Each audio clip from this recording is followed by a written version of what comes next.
Federation Europe کی دعوت پر Italy پہنچ گئے۔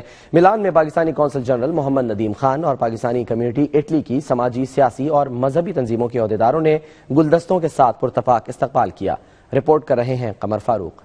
صدر آزاد جموں و کشمیر سردار مسعود خان 2 ممالک کے دورے پر اٹلی پہنچے، جہاں ان کا پرتپاک استقبال کیا گیا۔ ملان میں پاکستانی قونصل جنرل محمد ندیم خان اور EU پاک فرینڈشپ فیڈریشن اٹلی کے عہدیداروں اور پاکستانی کمیونٹی سے سماجی، سیاسی اور مذہبی جماعتوں کے نمائندوں نے انہیں پھولوں کے گلدستے پیش کیے۔ اٹلی میں پاکستانی کمیونٹی کے گڑھ بریشا میں سردار مسعود خان کو مسجد محمدیہ اسلامی مرکز اور جامعہ مسجد المرکز ثقافت اسلامی کا دورہ کرایا گیا۔ اس موقع پر ان کے ہمراہ EU پاک فرینڈشپ فیڈریشن یورپ کے چیئرمین چودھری پرویز اقبال لوسر بھی موجود تھے۔ محمدیہ اسلامی مرکز و جامعہ مسجد میں رکھی گئی مہمانوں کی کتاب میں صدر آزاد کشمیر نے اپنے تاثرات درج کیے اور مسجد انتظامیہ کے کام کو سراہا۔ المرکز ثقافت اسلامی میں پاکستانی، مراکشی اور دیگر ممالک کے مسلمانوں سے سردار مسعود خان نے مسئلہ کشمیر پر مختصر خطاب کیا، جس کا مقامی زبان میں ترجمہ بھی کیا گیا۔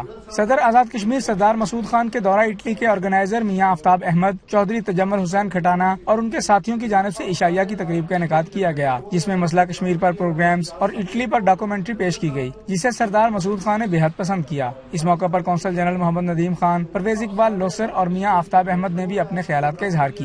سردار مسعود خان نے اٹلی میں مقیم تارکین وطن کمیونٹی سے گفتگو کرتے ہوئے کشمیر کاز پر ان کی پرخلوص جدوجہد اور عزم صمیم کی تعریف کی اور مسئلہ کشمیر پر ان کی مقبوضہ کشمیر میں جاری انسانی حقوق کی سنگین صورتحال پر بذریعہ خطوط آگاہ کریں۔